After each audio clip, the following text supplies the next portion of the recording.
오늘은 선으로 악을 이기라라는 제목으로 말씀을 함께 나누겠습니다. 우리가 당한 일을 복수하고자 할 때 흔히 하는 이야기로 눈에는 눈, 이에는 이라고 하는 것은 고대 바벨로니아 6대 왕 함무라비가 기원전 18세기경에 높이 2.25m나 되는 검은색 현무암 돌기둥에 새겨서 기록한 성문법 중 하나인 동해보복법이라는 데 나와 있습니다.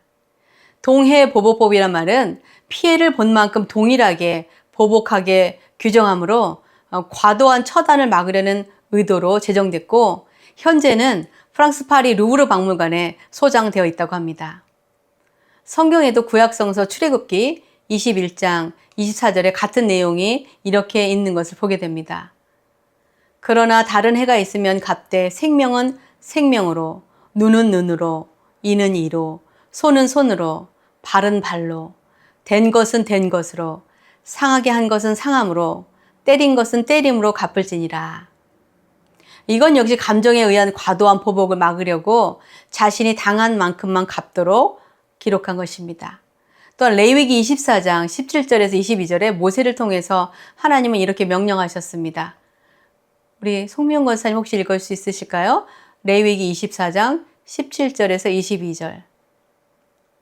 사람을 쳐 죽인 자는 반드시 죽일 것이요 짐승을 쳐 죽인 자는 짐승으로 짐승을 갚을 것이며, 사람이 만일 그의 이웃에게 상해를 입었으면 그가 행한 대로 그에게 행할 것이니, 상처에서 상처로, 상처에는 상처로, 눈에는 눈으로, 이에는 이로 갚을지라. 남에게 상해를 입힌 그대로 그에게 그렇게 할 것이며, 짐승을 죽인 자는 그것을 물어줄 것이요 사람을 죽인 자는 죽일지니, 거류민에게든지 본토인에게든지 그 법을 동일하게 할 것은 나는 너희의 하나님 여호와임이니라. 아멘. 그런데 신약에서 예수님은 우리에게 해를 끼친 자들을 대하는 다른 방법에 대해서 마태복음 5장 38절에 42절 이렇게 말씀하신 것을 보게 됩니다. 박종기 지사 한 번 더 읽으시기 바랍니다. 마태복음 5장 38절에서 41절. 또 눈은 눈으로 이는 이로 갚으라 하였다는 것을 너희가 들었으나 나는 너희에게 이르노니 악한 자를 대적하지 말라. 누구든지 내 오른편 뺨을 치거든 왼편도 돌려대며 또 너를 고발하여 속옷을 가지고자 하는 자에게는 겉옷까지 가지게 하며, 또 누구든지 너도 억지로 오리를 가게 하거든 그 사람과 심리를 동행하고 내게 구하는 자에게 주며 내게 구고자 하는 자에게 거절하지 말라. 아멘. 그럼 주님은 왜 구약의 말씀을 인용하시면서 원수를 갚지 말고 오히려 용서하고 관용으로 너그러이 대하라고 하신 것인지 알기 원합니다. 왜냐하면 그렇게 원수를 갚는 것은 또 다른 원수를 부르기 때문에 그렇습니다. 가족 간에, 이웃 간에, 부족 간에 서서 자신들이 당한 만큼 갚아준다고 한들 그 원망과 분노가 완전히 없어지지 않기 때문에 결국 그 보복은 계속 사라지지 않고 가슴에 남아서 이어지기 쉽습니다. 그러나 만약 그 원수를 용서하고 관용을 베푼다면 더 이상 보복은 이어지지 않게 되기 때문에 주님은 예까지 들어가면서 악을 악으로 갚지 말라고 하신 것입니다. 먼저 누군가 우리의 뺨을 치거든 왼편도 돌려대라는 말씀은 실천하기 어렵습니다. 다른 곳보다 뺨을 맞는 것은 더 큰 수치와 분노를 일으키고 자존심을 상하게 합니다. 대부분 오른손잡이가 상대방의 뺨을 치는 것은 손등으로 치게 되기 때문에 이것은 왼쪽 뺨을 맞는 것보다 더 의도적인 경멸의 뜻을 나타내게 되기 때문에 더욱 모멸감을 느끼게 만든다고 합니다. 그런데 우리가 어떻게 그런 수치를 감당할 수 있을까 싶습니다. 그러나 우리가 예수님께서 십자가 위에서 벌겨벗겨진 채 수많은 군중 앞에서 6시간 동안이나 매달리시면서 그 부끄러움과 수치를 감당하셨던 것을 생각한다면 어쩌면 뺨 맞는 정도는 기꺼이 참고 견딜 수 있을지도 모르겠습니다. 또 우리의 속옷을 가지려고 우리를 고발하는 자들에게 겉옷까지 주라고 하시는 말씀 역시 실천하기 쉽지 않습니다. 유대인들에게 겉옷은 매우 귀중했습니다. 왜냐하면 밤에는 그 겉옷을 이불처럼 덮고 자기 때문에 그렇게 중요한 것을 남에게 준다는 것은 그들은 잘 때 이불도 없이 자야 하기 때문에 순종하기 어려운 명령이었던 것입니다. 그러나 주님께서 자신이 가지신 속옷 하나 없이 십자가에서 달리셨을 때 주님의 겉옷은 제비 뽑아서 나누어 가진 자들을 다 용서하신 것을 기억할 때 우리도 주님을 본받는 삶을 살기 원한다면 가능할 수도 있겠습니다. 톨스토이가 쓴 사람은 무엇으로 사는가라는 단편 소설에서 주인공인 구두쟁이 시몬의 소원은 한 개밖에 없는 겉옷을 아내와 외출할 때 번갈아 입는 낡고 오래된 그 외투를 버리고 새 외투를 사는 것이었습니다. 그 외상값을 받아 사려고 갔는데 제대로 받지 못하고 속상해하면서 돌아오던 길에 추운 겨울 저녁에 교회 건물 밖에서 벌거벗고 떨고 있는 하늘에서 내려온 천사 미하일을 보고 너무 불쌍하게 생각이 되어서 자신의 겉옷을 벗어주고 자신의 가난한 집으로 데려옵니다. 외투는 사오지도 못하고 가난한 집에 객실고까지 데려온 것을 본 아내는 화를 내다가 자초지정 얘기를 듣고 자기 집에 마지막 남은 밀가루로 빵을 만들어 청년을 먹게 합니다. 그 이후에 미하일은 그 집에서 구두 수선과 구두 만든 일을 잘 배워서 아주 멋진 구두를 만든다는 소문이 나서 시몬의 수입이 늘어나게 되었습니다. 추위를 피해서 자신이 입어야 할 겉옷을 자신보다 더 추운 일을 위하여 기꺼이 벗어주는 것도 쉽지 않지만 만약 시몬에게 그런 일까지 줄 수 있는 것은 더욱 어려운 일이었을 것입니다. 그러나 그럼에도 불구하고 주님은 우리에게 가진 것을 기꺼이 내어줄 수 있어야 한다고 말씀하고 있는 것입니다. 또 41절에 누군가 오리를 가야 하거든 십리를 가져라고 하신 말씀을 보게 됩니다. 예수님 당시에 로마 군인들은 일반인이나 노예들에게 물건을 지고 오리, 즉 2km 정도 되는 거리를 운반하도록 요구할 수 있었습니다. 그런데 주님은 그들의 요구의 2배인 십리, 즉 4km도 기꺼이 더 가져라고 말씀하신 것입니다. 우리가 이렇게 할 수 있는 이유는 예수님께서는 우리의 인생의 무거운 짐을 져주셨을 뿐만 아니라 자신의 생명을 우리를 위하여 기꺼이 희생하신 것을 기억할 때 가능할 수 있게 되는 것입니다.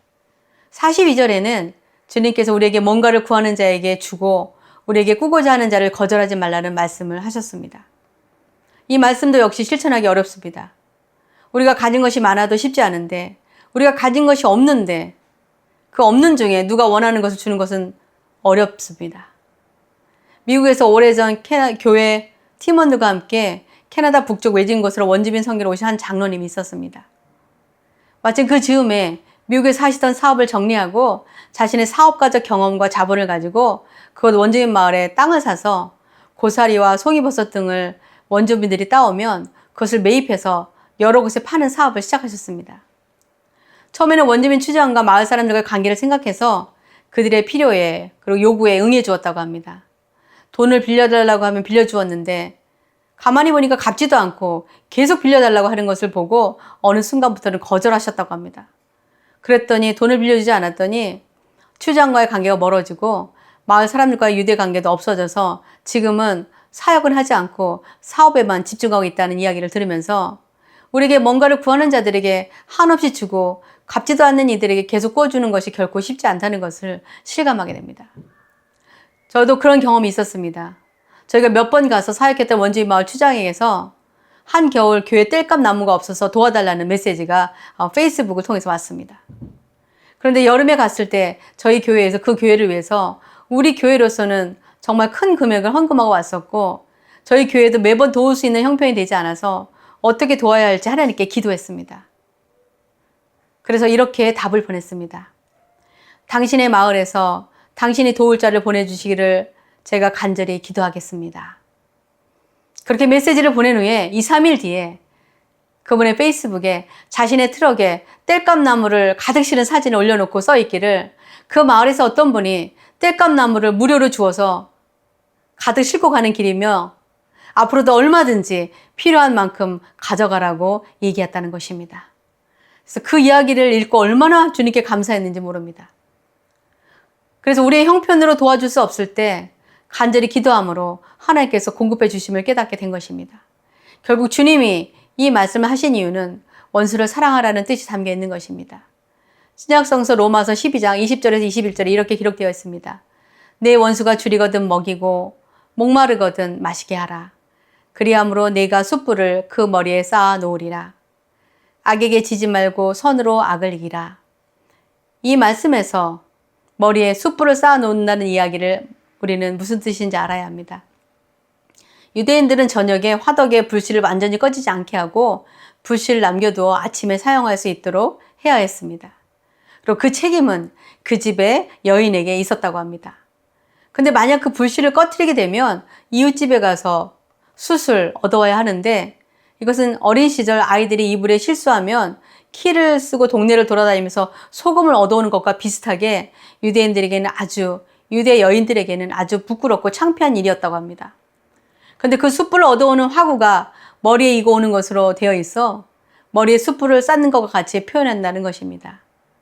그런데 아무도 불씨를 나눠주지 않으면 사이가 좋지 않은 이웃에게라도 가서 숯불을 얻어와야 했는데, 그렇게 원수 같은 사이라도 상대가 꼭 필요한 것을 나누어 줄 때 그 받은 자로 하여금 자신의 적대적이었던 태도를 돌아보고 부끄럽게 여기게 만든다는 의미를 가지고 있습니다. 우리가 원수를 원수로 갚지 않고 선으로 갚을 때 화평을 이룰 뿐만 아니라 하나님의 뜻을 이루게 된다는 것을 우리는 깨달아야 합니다. 미국 출신의 짐 엘리엇은 미국의 명문 위튼 대학을 수석으로 졸업하고 하나님의 부르심을 깨닫고 남미에 있는 에콰도르로 가서 복음을 전하려고 1952년에 그곳에 가서 복음이 한 번도 전해지지 않은 부족인 아우카 부족에게 갈 계획을 세웠습니다. 3년 뒤에 비행 선교사가 그 마을을 발견한 후에 처음에는 동료 선교사들과 비행기에서 선물을 떨어뜨리고 그들과 친구가 되려고 시도했습니다. 그리고 그 후에 짐 엘리엇과 4명의 선교사들이 간단한 짐만 챙겨 잔인하고 호전적으로 이름난 그 아우카족 땅에 내려서 해변가에 텐트를 치고 복음을 전할 준비를 한 지 닷새쯤 되었을 때 이들로부터 소식이 끊겨서 이상하게 생각한 선교 본부에서 비행기를 보냈는데 그 해변에서 5명의 청년들이 창과 도끼로 죽임당해서 피를 흘리며 죽어 있는 것을 발견했습니다.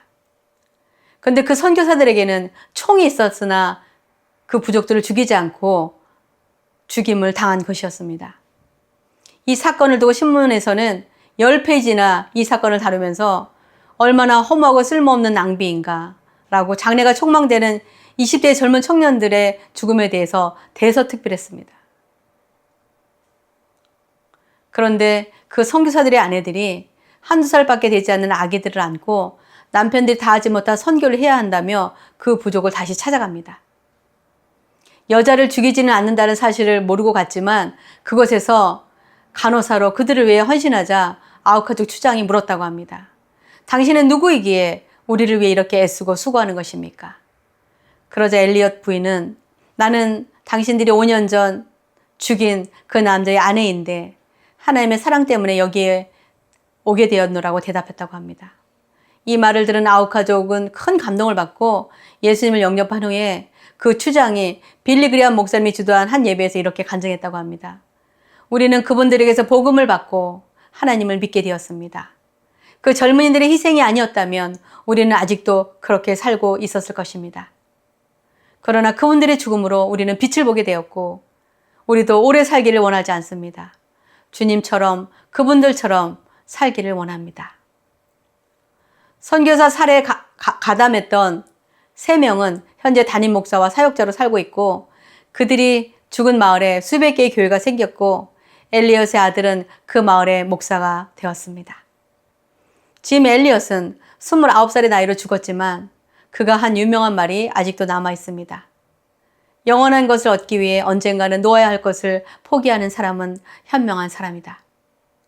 만약 원수로 갚겠다고 했다면 아우카족의 복음화는 이루어지지 않았을 것입니다. 그러나 악을 악으로 갚지 않고 선으로 갚음으로 인해서 순교자들의 아내들은 자신들의 남편들의 죽음을 헛되이 하지 않고 복음을 전함으로 하나님의 뜻을 이루어 드리게 된 것을 보게 됩니다. 말씀을 맺겠습니다. 우리는 우리가 적어도 우리가 당한 만큼 복수하고 싶어하는 본능을 가진 연약한 자들입니다. 그러나 주님은 오늘의 말씀을 통해서 원수라도 사랑하고 용서하고 관용함으로 선으로 악을 이겨야 한다고 말씀하신 것을 보게 됩니다. 로마서 12장 17절로 18절 우리 이화자 권사님 읽어주실 수 있으실까요? 로마서 12장 17절 18절 읽어주시기 바랍니다. 아무에게도 악을 악으로 갚지 말고 모든 사람에게서 선한 일을 도모하라. 할 수 있거든 너희가 할 수 있거든 너희 몸에서는 모든 사람과 더불어 화목하라. 아멘. 이 말씀처럼 우리도 우리에게 해를 끼치고 비방하며 상처를 준 이들도 이해하고 용서하고 선을 베풀어 줌으로 인해서 그들과 화목하게 되고 하나님께도 영광 올려드리는 삶을 살게 되기 원합니다. 저는 저와 여러분이 친절과 사랑과 섬김과 헌신을 통해 원수 되었던 자들과 다시 친구가 되고 화평케 되므로 우리가 하나님의 자녀임을 사람들이 알게 되기를 주님의 이름으로 축원합니다.